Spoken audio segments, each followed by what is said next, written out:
This is ET Now's special daily initiative to give MSMEs and entrepreneurs the opportunity to be front and center in every industry and area that matters to you. Tonight, we're bringing you a special interview with the Leadership Management International. I caught up with Master Licensee Hiru Bijlani.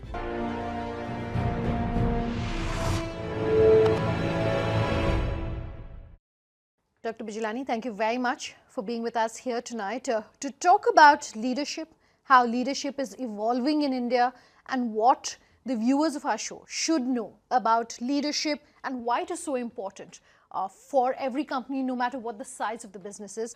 We have a call-in show twice a week, and a lot of the questions that come to us around the field of hiring, HR, etc., is that companies and businesses tell us, we hire people, we put in a lot of money, training them for a couple of months. They stay with us for a few months, then they get a better opportunity somewhere else and they leave. And one thing that an expert said to me sort of has really stuck in my mind. He said, employees don't leave bad companies, they leave bad managers. So that brings me back really to the role of a good manager for a company. What are some of the qualities you think is essential for a leader to have?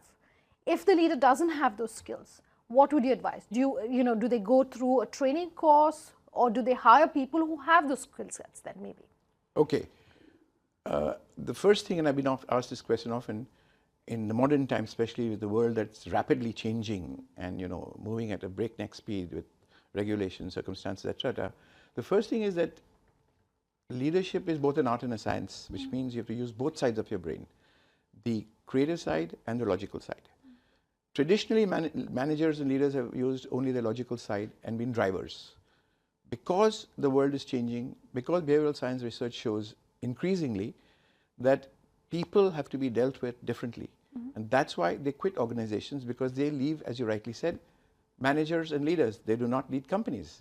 So managers have to understand that how they deal with their people has to be different from what it was, let's say, 50 years ago. I want to start by talking to you about what really struck me as a participant in one of the LMI programs, and that is the quote, the affirmation that was coined by your founder Paul Meyer, and I'm going to read out that quote. It says, "Whatever you vividly imagine, ardently desire, and enthusiastically act upon must inevitably come to pass."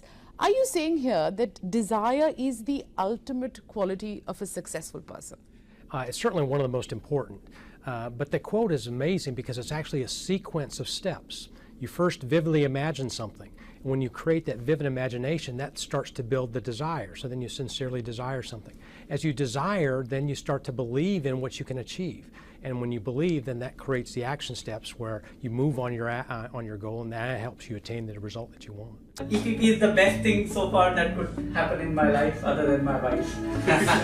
So it has given me, yes, a very new dimension towards goals, productivity, empowerment. The LMI program teaches you about goal setting, time management, and all sorts of skill sets to improve your professional and personal life. My business has grown almost 50%. I have gone from covering Pan-India to covering Pan-Asia and the Middle East. Okay, let me come back to the question that I asked you in terms of what in your mind, what would you advise for the viewers of our show are the top 4 or 5 qualities, say, that a leader must possess?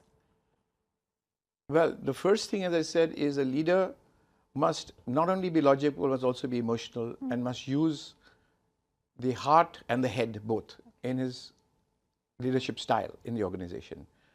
The second thing a leader must do is, which a lot of leaders do have, is he must have a clarity of vision, which he must be focused on and must drive towards it with a passion.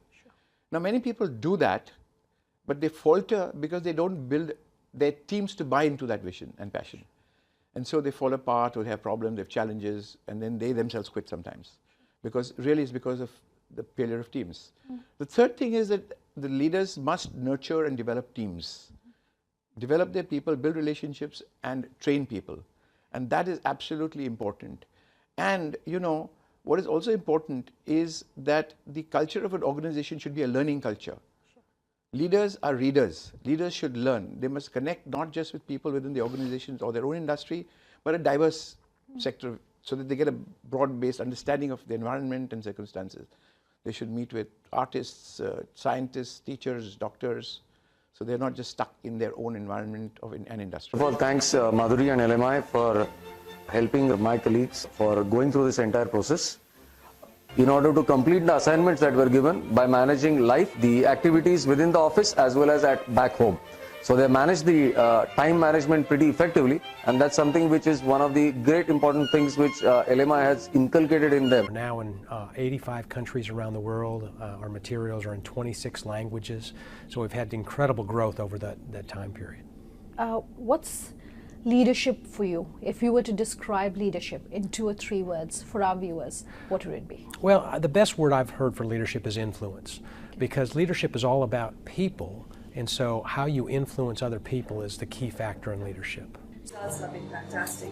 I think in the first session of goal setting, it is my brand. Measurability would be 25,000 followers, but in the first 2 months itself, we've hit 60,000 followers. I've been saving it, at the rate of about 5 lakhs in a month due to some austerity measures, cost cutting, those kind of activities, and also team building. On the other hand, we've started achieving our targets for our revenue and our sale. The other thing is that I've saved 2 hours of my time every day, which amounts to quite a bit. Personal results. Personally, I have been able to achieve my own fitness goals. Even though I'm in the world of fitness, I did not have time to do the fitness that I needed to do. And I have again started enjoying my social life and spending more time with my children. What more can you want to say? What is the process of LMI? In fact, 6 of the top leaders of the company have gone through the process, and we have benefited in a very, very, very huge way. I'll tell you one thing, first of all. I was having several doubts of what is the right approach to manage, to increase the productivity or solving number of problems. When I went through this process, I got 100% clarity how to go about it. I got the conviction to move ahead, and because I was very sure that this is the right approach, I was able to produce a lot more results. In fact, that happened with few of my team members also. Good morning again. LMI is the world's largest professional development company. We've been around for over 50 years in over 85 countries and in 26 languages. In India, we've grown and we are now in 16 cities and have about 40 people around the country who work with us as internal team members. And we've taken about 17,000 participants in India through the program and 4 million worldwide. Now, that we are not a typical seminar-based program where we give you a quick fix solution and you get some excitement and thoughts and you very seldom go and apply and retain these ideas. So the first thing about our programs is that they are based on a lot of research on how human beings learn and retain and apply ideas. And so our programs are what we call transformational as opposed to transactional. I can see there is a tangible benefit of more than $500,000 in minimum. That's what I can see based on the process improvements that we have been able to do. A lot of new ideas in optimization. And the biggest gain, according to me, that draws us back to LMI training every time is the ability to free up the time of our top management so that they can focus their activities and their thoughts on strategic initiatives, helping to grow the business or making us more efficient and thereby improving our bottom line and top line. So I think that's the biggest benefit that we derive out of the LMI program. From my perspective, the way I have seen this program, it's a top-down program. You go start with your top people, create a culture, and then keep on percolating it down. And as new people come into the system, they get assimilated. You train those new people so that they become part of the culture and the vocabulary that they're using, and they start using the same skill sets that we ensure that every employee in our organization should have. This course moves from a point that right from your thoughts and creating your destiny is all possible under this course. Is the program that you do for small businesses different from the one that you do for larger businesses? What I'm trying to understand is whether there are any specific needs that entrepreneurs have that you meet through your programs versus their larger peers. Not specifically. Now, all of our programs are based on universal principles of human behavior, human change, leadership. But then what we do through our services, through our coaching, we customize every program to each person's specific situation. So with entrepreneurs, we'll customize to their situation versus a corporate environment. So we're able to take their specific problems, their specific challenges, their specific needs, and really focus on those, and then take those universal principles and apply them to those challenges. Okay. It's been said that when you change the way you look at things, things change. It changes you. And that's what Leadership Management International is all about. It's about transformation. It's about how you look at yourself and you look at the world around you and you change. Peter Drucker said, the greatest danger in times of turbulence is not the turbulence. It's to act with yesterday's logic. We cannot solve today's and tomorrow's problems with yesterday's solutions, yesterday's thinking. We have to think in new ways. We have to create new ideas, new solutions to do that. Instead of leading through position or power, we now need to lead through purpose. We need to lead through why. Why are we doing what we're doing? What is our purpose? What are we trying to accomplish? Because when you get into public-private partnerships, the time horizons are very short. Problem is that you cannot solve new age emerging issues with the old age mindsets. It is a question of mindsets that fail us rather than anything else. What do I mean by the last century mindset? 60% of a leader's time was spent in controlling, in managing stuff, in administrative work, in financial work, in budgeting, and in resource allocation. This has to change because that was management, not really leadership. McKinsey has done a lot of work and they have identified 3 prime areas where leadership aspects are very important. The first they have identified most important is developing leadership.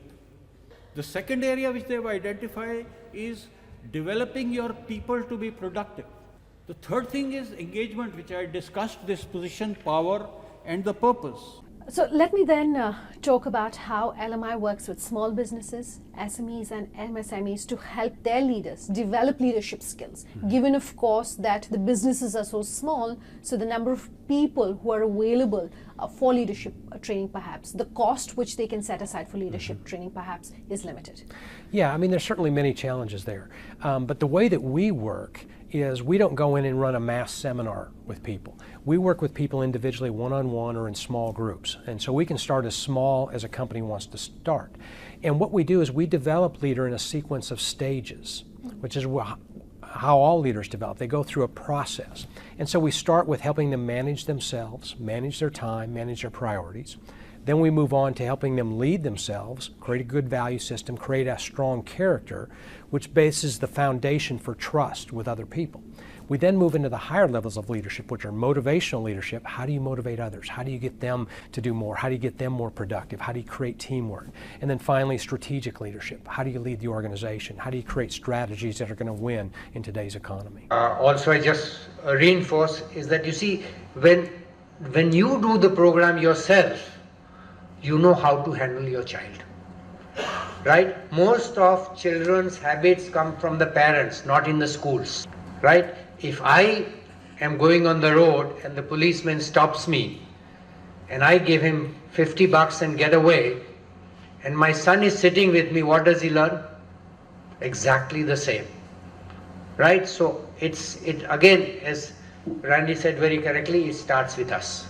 Right? And how we bring up our children, that's where we'll start. And I think that's parenting. If you've made, sitting here today since morning, a minimum of 3 changes that you intend to bring into your personal life, all of us usually will listen so that we can speak later. But if you've made a minimum of 3 points that you intend to bring as a change in your own personal lives, become more productive, become more inspiring, become better at execution of strategies. And if these are the minimum of 1 point each in these dimensions, and if that happens, you're bound to come back to us. And if you come back to us for that reason, we will thank you and you will thank us forever, because we build relationships for a lifetime.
Whenever I have some free time, I listen to the lessons. I have it on my mobile. Every time I listen, it inspires me and motivates me, and I get new ideas and perspectives every time I listen. If I have to list just one habit change that changed my entire leadership, I would say it's empathy. One has to really practice to understand the power of empathy. To practice, you have to be a good listener. If you listen, you'll be less judgmental. If you're less judgmental, you can communicate better. Once you master communication, you become a tremendous leader. So by practicing empathy, our entire team were able to bulldoze the imaginary walls between them. A lot of egos were removed. I used to be someone who expect nothing less than perfection. But now I strive for results. With the help of goal planning system, my productivity has multiplied. Like many others, I didn't prioritize my important works. Once I realized my worth of time, I started prioritizing based on my high payoff, and I become more time conscious. Having realized how I can make use of my time, I focus on empowering my subordinates, our teams, and delegating my LPOS. I think I've become better in my work-life experience. But it's still an ongoing process.